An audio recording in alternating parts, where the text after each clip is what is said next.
Looks like I'm live. Hello. Is anyone here? Come on in. Introduce yourself. Say hi. It is time to become a great homeschool parent. And I will be talking about 5 steps to becoming a great homeschool parent. Today, we will talk about don't do school at home. And I hope to have some people come into our group who are kind of reluctant homeschoolers who are only homeschooling because they feel like they have to, because they don't like the way the schools are doing things, or the online uh, classes aren't working out well for them, which I have heard many cases where it's been just tons and tons of work and um, really hard to really connect, for the kids to connect and feel like they're, like they know what they're doing in their school and in their classes and what they're learning, and it's very difficult for them to do it online. And so I hope that some people can come into the group and from that category. But I know that several of the people in the group now are my friends that I've known for a long time, and some have homeschooled for a long time. But I know we have some new ones in here too, some with very young children who are just starting to homeschool. So welcome everyone. I am so glad that you joined this group. And I'm going to do my best to help you with some ideas and turn off my notifications. Um, Tips and tricks, methods that I've used. I've got a message from my daughter-in-law here. I better take this. They want me to trim Sean's hair next time they come, which will be Thursday, which will be a special treat for you guys. When they first get here, I won't have time to trim their hair because we're going to do a special Facebook Live with them, with Sean and Brandy, and they're going to talk about how homeschooling has affected Sean, how he has benefited from it, why he likes homeschooling, why he is glad that he was homeschooled. So that will be on Thursday this week at noon. Every day I'm going to come on here at noon, if the Lord allows, and I'm going to get my papers here so that I can have my notes ready. And I'm hoping somebody will come on soon. I'll answer her back and tell her, come into the group.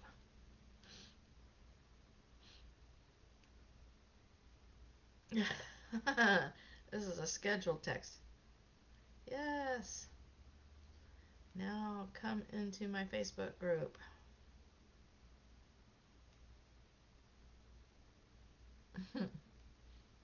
Okay.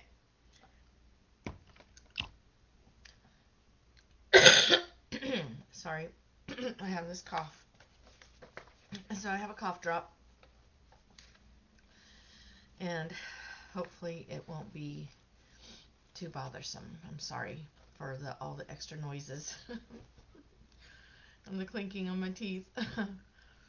But I will just go ahead and get started with day one's topic from 5 steps to becoming a great homeschool parent.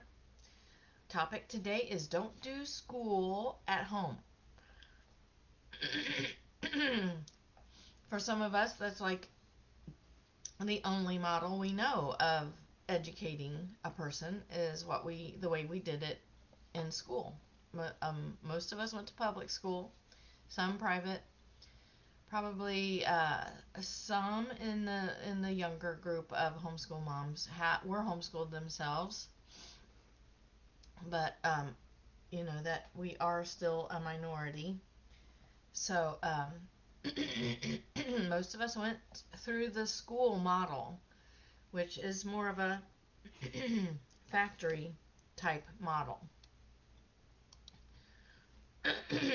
And everyone has to learn from the same book and go at the same rate and try to do their best to keep up with everybody. Or for some, they have to sit there bored while the other students are finishing whatever subject and whatever in the time allowed at school during the classroom time. And we just are used to the textbooks and the workbooks and the you know um, getting done with reading in elementary school, reading, and then math, and then lunch, and then recess, and then, which they don't even do anymore, do they? Which they should. And then having your afternoon classes and maybe your specials, your art, music, phys ed, and then go home. And that's what most of us are used to. And the books that we're used to using are usually dry, boring textbooks. So that's what we know, and so that's what many of us start out doing when we start homeschooling. And there is curriculum available that can follow that same kind of model, textbooks and workbooks. There's Abeka, there's Bob Jones, there's Life Packs, there's Alpha Omega, that is Life Packs. There are many different curriculum you can choose from that follow that model. Or you can do something different. When you homeschool, it is not the same as classroom teaching. When you teach your child at home, it's one on one. Or if you have 10 kids like I do, it's one on 10. But still, it's individualized for each child. And that's a wonderful, great benefit of homeschooling. So you can lighten the burden for your child and for yourself as the mom by considering following a routine instead of a schedule. If you try to follow a time schedule, you're sure to meet obstacles that will keep you from starting at the exact time you planned. You will deal with life happening and kids' attitudes, tiredness, unexpected events, your own tiredness, and different paces that you all move at. If you can come up with a framework of routines, I think you'll be happier, and I think things will go better during the day. It has for me. And I taught in public school. I was a first grade teacher, and in some ways, I like now, especially as I'm older, I like to follow a routine, and I like to do things in a similar way each day. I like to know that at some point I'm going to get up out of bed, I'm going to get myself dressed, I'm going to eat something. Usually I have a Plexus Slim drink, and that I'm going to, if I have a to-do list of like 3 things, I'm going to get those things accomplished, and bills to pay or whatever. I'm going to spend some time with the kids, making sure they're moving along with their learning. I'm going to check things out on Facebook, of course. And, I have a routine. I'm going to eat dinner, sometimes make dinner. I just have a routine. I have a framework, and I get those things done each day. I don't attach a time to any of those things. When I first started out homeschooling, I tried to do that. I would plan just like I did when I was teaching in public school. And I had to have those plans done by the Friday at the end of the week, have them turned in so that on Monday, I was ready to go. And so I'd have to plan out the whole week ahead of time, which was hard for me because I don't think ahead. I kind of live in the moment, so that was hard for me. But I did it and had to do it. I had to turn that schedule in. Had to turn my lesson plans in. So when I started homeschooling, I thought I would do that too. And I had my little lesson plan book, and I wrote out at 10 o'clock we will do reading, and I'll read these chapters, or I'll have Sean do this phonics, or whatever. And then at 11 o'clock we will do this math topic or this little math project, or um, he would do something in math. And then at noon we would have lunch, and there's nothing wrong with that. Being very structured is, if that's your personality and that works for you, that is great. For some of us, that doesn't work at all. I would get really frustrated if I didn't really get started at 10, and I would feel like I was behind, and I would get mad at Sean because he wasn't moving along as fast as I wanted him to. I use Sean all the time because he was my first, and I'm still homeschooling 4 of my 10 kids. 6 of them have graduated from homeschooling.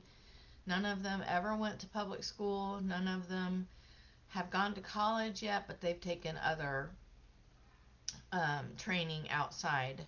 And most of them have gotten jobs by the time they're 18, some at 16.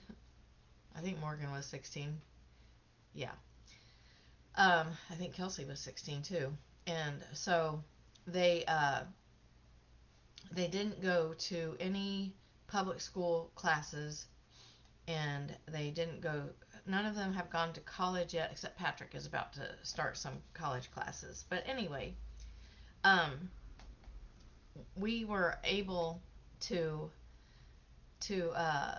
I forget my point. I was able to just do my schedule the way I wanted to do it. After a while, I realized that I was the reason I talk about Sean all the time is he was my first, and I really remember how I started out with him. And I was frustrating him. I was frustrated myself.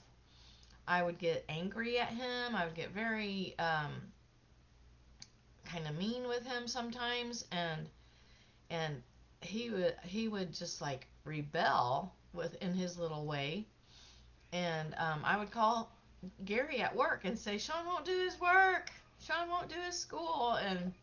And Gary would talk to him and say, just do the work, and then you can go play and do whatever you want to do. And so finally, after a couple of years, Sean adopted that attitude. Until then, we had some not knockdown, drag out fights, but we were not too happy with each other.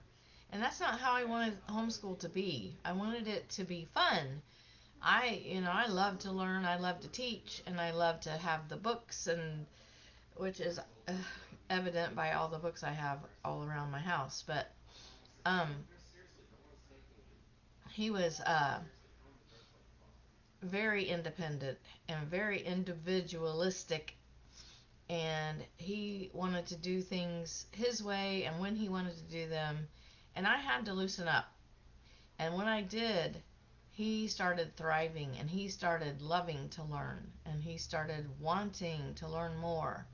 And we have stories to tell about that. But you have freedom at home to be more relaxed and not rigid. You can follow your own rhythms of your own body and your own likes and how you like to do things and what comes up in life, and preferences and the preferences and likes of your own children. There's my IT guy. So if your family tends to be night owls, you can sleep in later in the morning and stay up as late as you feel like is proper. And if you have one child that is a night owl and one that is an early bird, you can allow them to do what works best for them.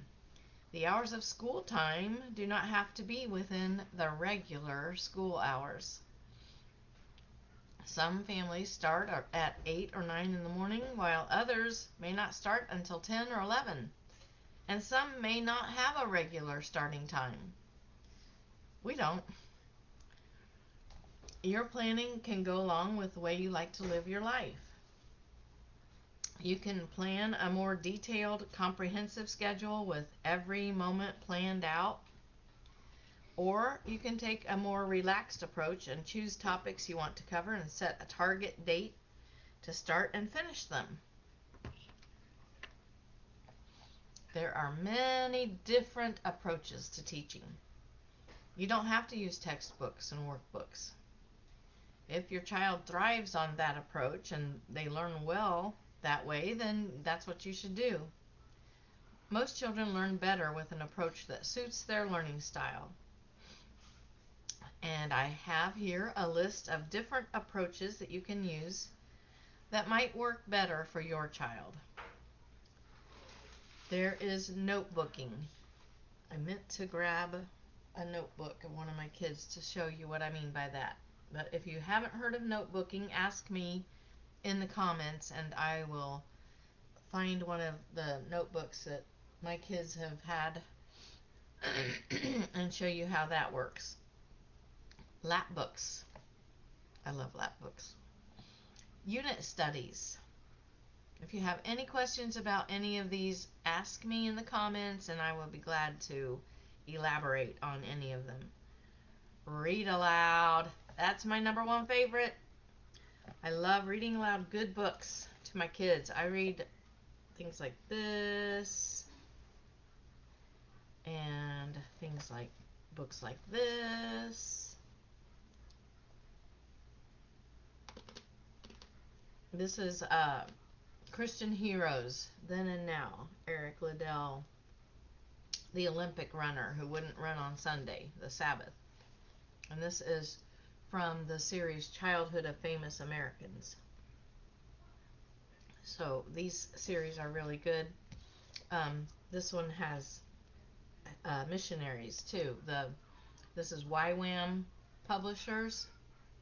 They have this series Christian Heroes Then and Now, and they also have a missionary series of 100 books or more. I don't know how many they have. A lot.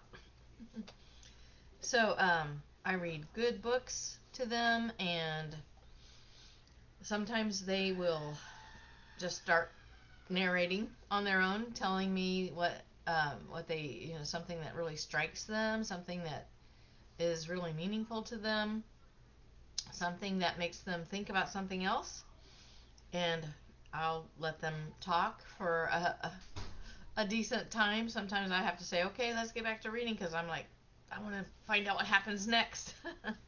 I've read so many books to my kids, and I love that kind of homeschooling. That is my favorite way to do it. They learn so much because I read to them about heroes. I read to them about different eras, different times in history, just story, because that's what we remember the best, and that's how we like to learn. That's the most pleasant way of learning anything.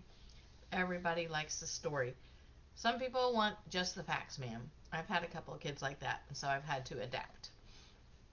But even then, you can find good biographies and nonfiction books that will please them because they know it's something that really, really did happen. It's not fictional at all. And using manipulatives with your younger kids especially, but even your older kids, just having something they can do hands-on is really good. Sensory bins, these are younger kids things. Play sets, dress-up clothes and accessories, puppets. Poetry tea time for everyone. That's a really good family activity. And it doesn't always just have to be poetry. Just gather everyone around the table and have some pretty dishes and something good to eat, and they can have their tea or they can have whatever beverage they want, and you can just read a story to them that way, or have them read a story or read something that they've written. Free writing is really good. Letters to relatives and friends. Have them make cards, especially on special occasions. We do that a lot. Have them write lists of Christmas presents. They love to do that. These are ways to get them writing for a reason. real needed, necessary writing that they want to do. Um, Art materials, having art materials available and at the ready where they can reach them, where it's convenient for them, and they can just get to them whenever they want them. They can grab some paper, grab some markers if you want markers around your house. We've had a lot of marking on the wall. But crayons, they mark on walls too. But colored pencils, paint, pastels. I love pastels.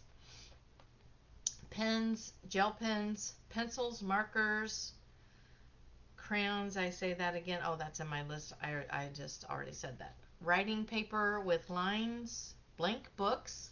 Have you ever seen a blank book? Um, it's got like a little cover. It's a hardback cover, but then it's got blank pages in it, white pages in it that they can just draw a picture, write what they want about that picture, things like that. Journals are great, but you should find out their interests, find out what they want to learn, and check out books from the library about those topics. Lots of books. No limit, unless your library has a limit. I have checked out 20 books on one topic. I've checked out way more books like that especially because I have so many kids. But as long as you can keep track of them and get them back without too many fines, get lots of books from the library. Read the books with them. Learn together. That's the best thing about homeschooling. You learn together with your kids. And you have this shared learning experience that you always have that with you, and you have these memories that you're making with your kids, and they're learning. It's wonderful. Find YouTube videos about those topics that they are interested in, they want to learn more about. And you have to be careful online, so follow those rules of safety. But you pick out the YouTube videos and monitor, how long they're on there and what they do next, and you'll be fine. Find worksheets online or have them tell you what they have learned, sometimes orally, sometimes written. So worksheets are not always the only way they can show you what they know and what they've learned. Some boys especially don't like to write. So worksheets are drudgery to them, and they just will drag their feet. They won't want to do it. They will not want to do school at all. So if you have one or two like that, if you have some boys that are like that, some girls, um, find other ways to do it. Have them just on their own paper. If writing is a problem, I guess that's not going to help much. But on a computer, they can do the typing. That's important. That's the way things are going anyway. To know how to type is the biggest thing. A lot of people don't write by hand at all anymore. I think we need to teach them that skill so they have it. But if that's really hard, especially for boys, sometimes some of my boys have been like, oh, it hurts to write, and I've just been like, oh, don't be a baby. But they were squeezing their pencil too hard. I would have to look and see what they were doing, and they were just like trying so hard, and and they would never be happy with the way their writing looked. I don't think any of my girls really had that problem, but I would have to let the boys type the things that I wanted them to write a lot of times. And, they need to learn that for sure in our computer world that we're in now. Another thing about homeschooling that is different from classroom, school, public school, private school, whatever, a classroom approach, is you don't have to do school for 6 hours when you're homeschooling. It can, with young children, you really need to keep your lessons short and keep it within their attention span so they don't get antsy and the goal is to keep them enjoying it as much as possible. I know there are some things that they're just not going to like and they just have to do anyway. But anything you can do to make it more pleasant and make it more fun, think and be creative and find ways to do that. Even with older children, most should only do school for about 3 hours a day. You might find that hard to believe because why do public schools or private schools have to have the kids there for 6 hours a day? We'll just think about all the time it takes to get everybody's attention. I was a first grade teacher, so I know whereof I speak. Get everybody's attention, get them if you had reading groups like I had when I was teaching first grade, I had to get all the seat work assigned to everybody, explain what to do on each page, which they hardly ever knew what some of them.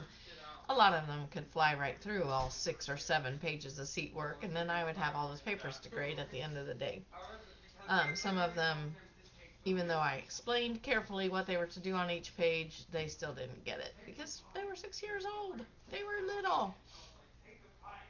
But I would take that time to explain the seat work, pass out all those papers. It takes time to do that. Call the first reading group up. Then we'd do our thing for 10 minutes, I guess. And then they'd have to go back to their seats. The next group would have to come up. I'd have to answer some questions about the seat work that they didn't get and didn't understand, and then do my 10 minutes with that reading group, and then send them back, bring the other group up. It was a lot of organizational stuff, a lot of administrative stuff, taking the attendance, sending that to the office, just all these things, letting them have a restroom break and get drinks of water. And I don't even know how they do all that stuff anymore, especially with the COVID stuff, but it probably takes, I know it does, it takes more time to do all those little in-between things and getting everybody in place. So we don't have to do all that in our homes. We don't have to take so long to do everything because we don't have as many kids as they do. And so, homeschooling is a real different thing, a very different thing from classroom teaching. You are more in more of a tutoring type of situation. One-on-one, you can really individualize what the child is studying, what they're learning from, how they're learning, monitor them. It's just a whole different way of teaching, learning, and we have so much more freedom in how we can do things when we're homeschooling. One of the things that I have discovered along the way is that we don't need to lecture and explain all about whatever topic like they do in school, like they do in college. For auditory learners, I guess that works really well. I am more of a visual learner.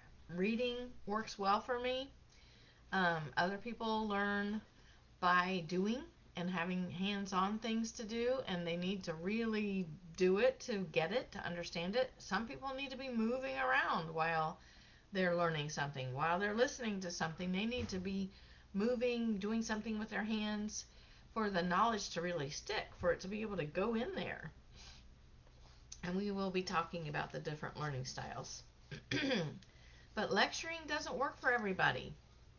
And you get it better, you learn it better if you hear it, you see it, you touch it, you do it, and you tell it. So, and you can do all those things with homeschooling. And you can do school. Here's another great thing about homeschooling. You can do school 4 days a week instead of 5. You can do fun things on Friday. You can alternate days for doing science and social studies.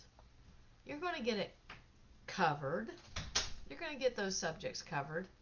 When I taught first grade, I would schedule in my lesson plans a science topic from our little science book first grade, 6-year-olds, and a social studies topic from our little minuscule, hardly anything in it, social studies book. And I like never got to it because everything else had to be done, and they would do their art and music and phys ed and come back, and I'd have some kind of neat project for them to do, or something that went along with what we talked about earlier or whatever, and I hardly ever got to that science or social studies topic that I had scheduled in lesson plan book, and so I would just rewrite those plans for the next week. And I know I'm not the only one who did that. I don't know um, how it's done in schools these days, but I haven't been in a public school since Sean was born, before Sean was born in 1991. So it's been a while since I was in a public school setting. But I remember, and I like this way a lot better than that way. And I feel like my kids have learned very well. The knowledge has gone in deep, and they love to learn. And they still learn to this day. They just keep on learning, and you can't stop them from learning. They didn't get burnt out on books and textbooks and dry things too that they would try to digest. It was very interesting and enjoyable. Uh, you can do science on Monday, Wednesday, and Friday, and then social studies on Tuesday and Thursday, or vice versa. Or you can have them watch specials, on YouTube, or on just all the different TV channels. We don't have TV, but my kids manage to watch all kinds of science type things, and history things, and PragerU, and all kinds of things.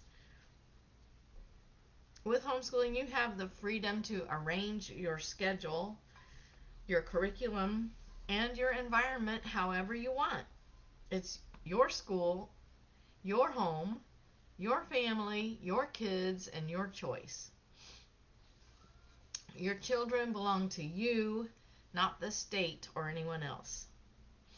You do have the responsibility as their parent to make sure they are equipped for the future and good citizens, and ready for whatever God is calling them to, and prepared.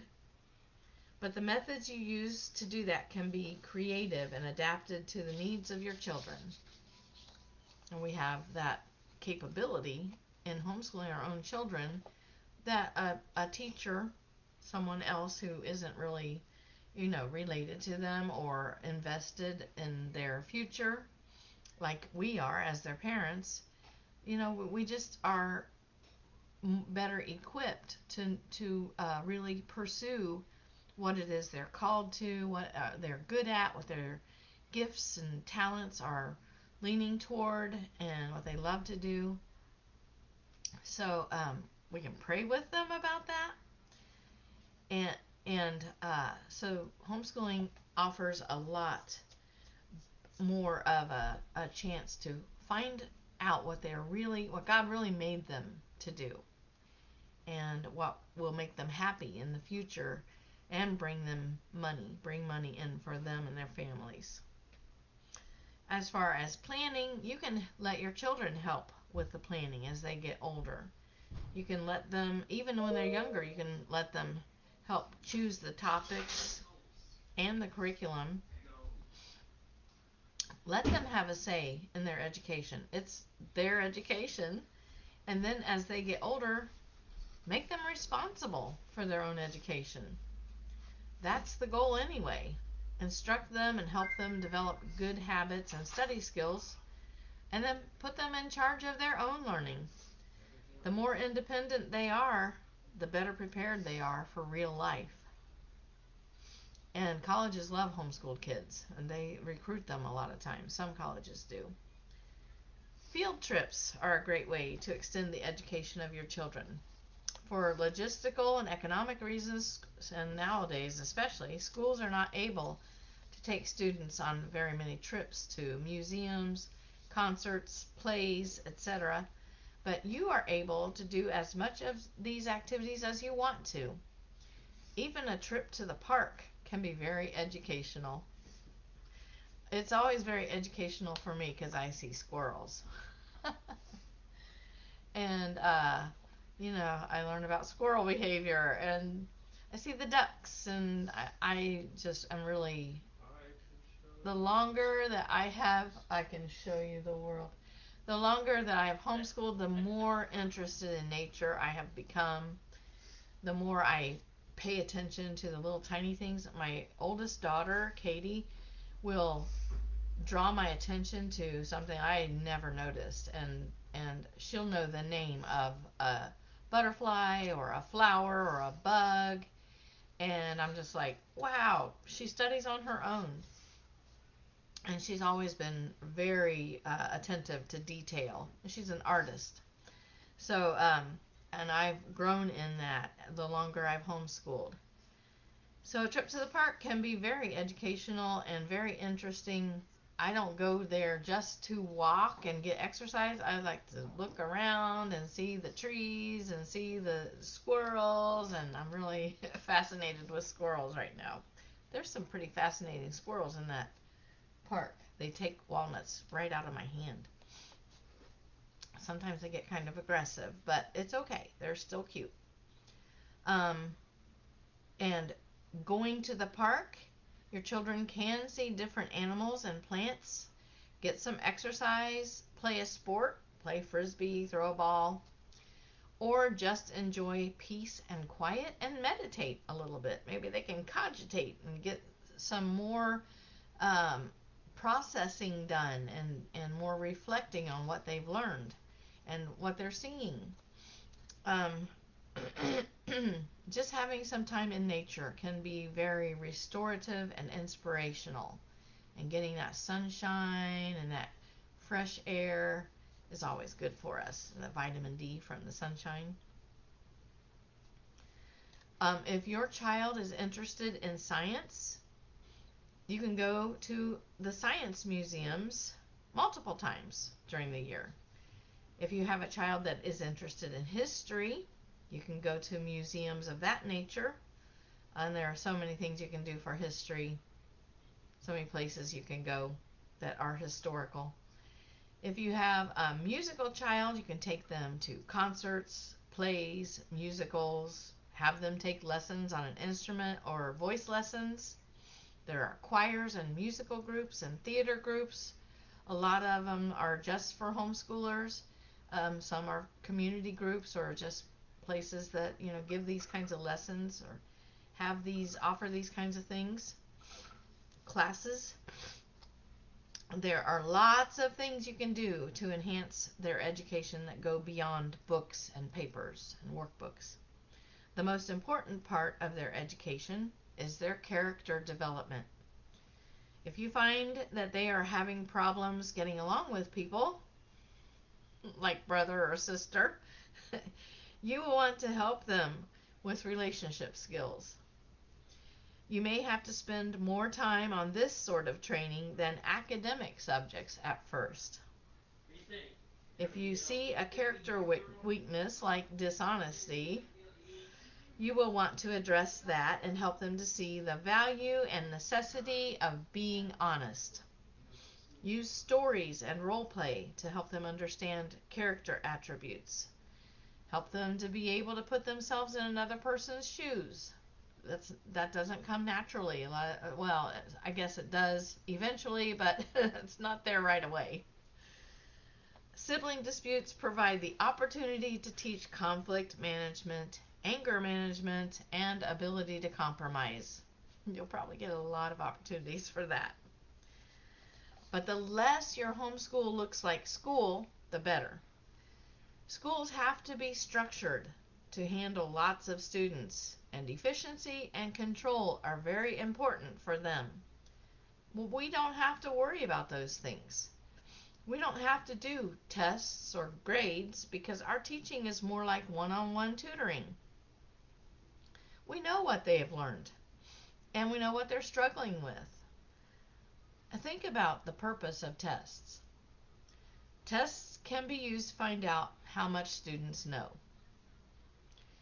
They can find out what they need to learn better.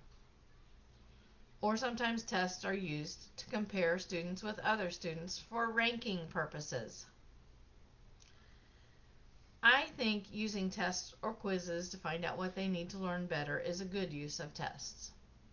But I think the step after that should be to help them learn the things they didn't learn so well. I think the objective is for the child to master the information as much as possible. And I don't give tests. I really have never given any of my kids tests. I just don't think they're necessary. I think they put too much pressure, especially on kids who have test anxiety. I know how it affects people, and I don't think they need to go through that. Some people differ with me and think that when it comes time they do have to take a test, they won't know how to handle it, but I think that when they get to that age, they will be able to handle it, and they will be able to read and understand instructions well enough to take a test. I don't think grades should be used to rank or punish for poor retention of material. I don't think grades provide a good incentive for doing your best or learning as much as you can. So I really don't do grades either. Even though I lived for my straight A's when I was in school, that was my positive reinforcement, that was my reward, that was the reason I learned anything. And I don't want that to be the reason my kids learn. I want them to learn for the love of learning, for the sake of just learning and knowing something that they didn't know before and finding out things that interest them. So that's why I don't do grades. And you don't have to as a homeschooler, and there will come a time when you have to have um, in high school they have to have I've done many of these. What is that called? That tells all your grades. I've done them for lots of people, lots of homeschoolers. Evaluation. Not an evaluation.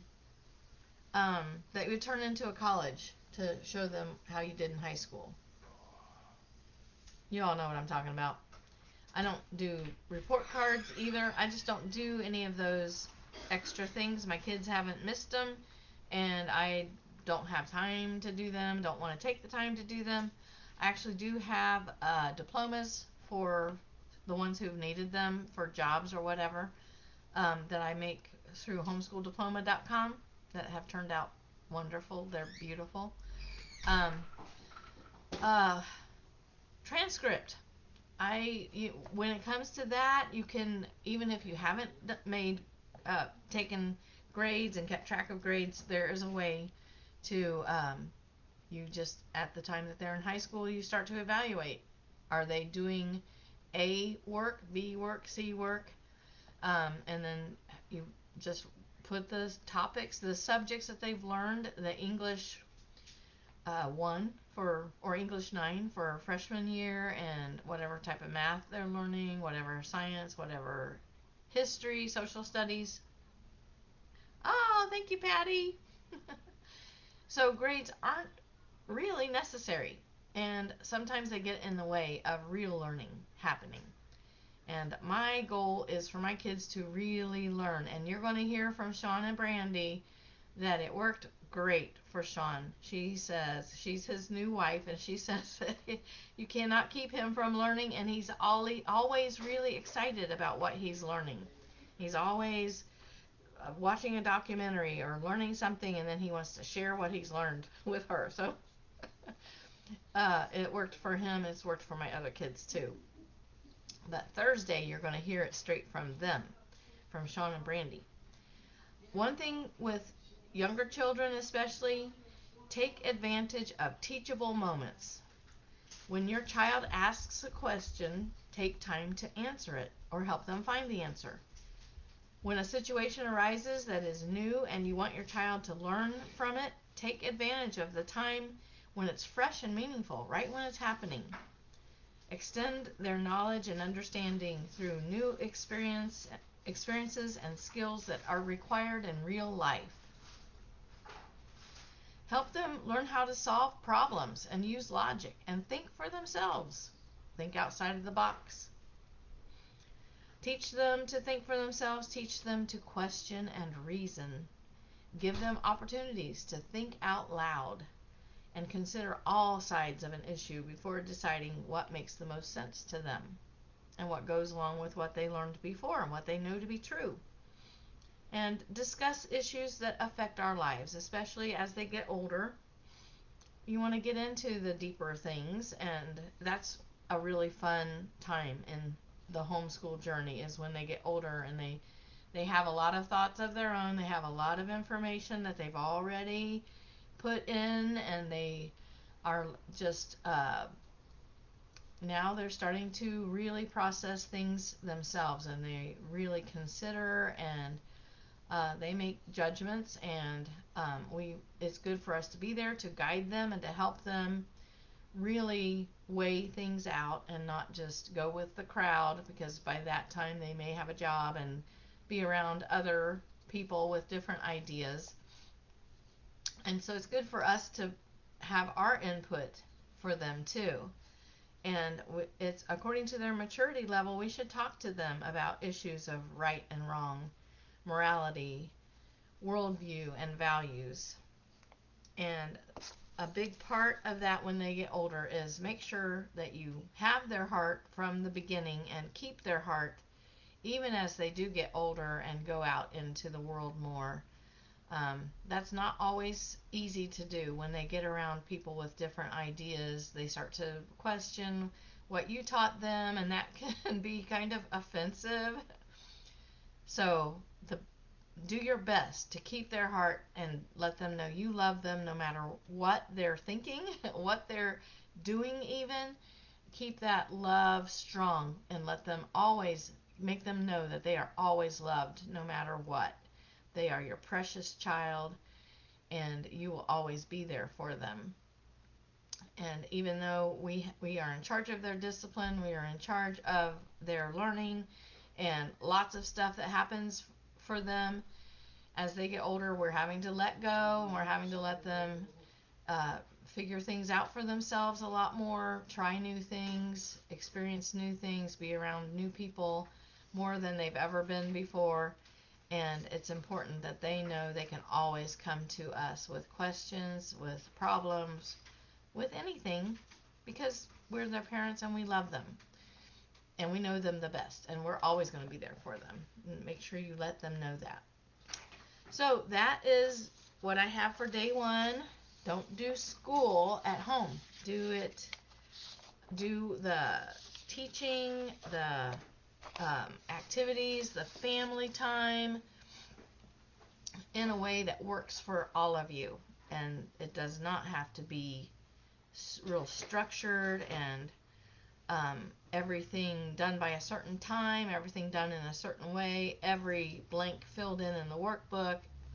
Don't do it the way the schools have to do it. They have to do things that way because of the number of kids they have, all of the logistical concerns, all of the time. They have to have them home by a certain time. We have all the time in the world with our kids, and we can use it however it works best for us. So thank you, Patty, for joining me live, and I will be looking later to see if anyone else comes in and watches this video, and leave comments when you do come. Yay! Brandy, of course, is sending hugs. Brandy is my daughter-in-law. You'll meet her Thursday, and she loves to hug. She's the hugger girl. And so that's cute, sending hugs. Thank you for joining me today. I will probably not come in until noon tomorrow. I might jump in, see if anybody else jumps in with me later on this evening. But the plan is to come in tomorrow at noon Central Time. And everyone come in here with me tomorrow at noon so we can have some discussion and conversation. And I want you to go live in the group if you feel comfortable with that, and tell who you are and if you're homeschooling, and or if you're just interested in homeschooling, if you have homeschooled in the past, just any ideas that you have, or it could be about parenting, anything that I said today. please do a live video or put in the comments or write a new post in the group, an introduction to yourself and what you're thinking. And if you have any questions or concerns, please put those into. If you just need a hug, I'll send Brandy to you. We can always give virtual hugs, right?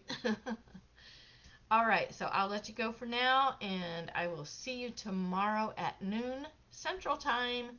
Thanks for joining, and go out and be a great homeschool parent or a great person who is supporting me in this group. Have a great day. Bye.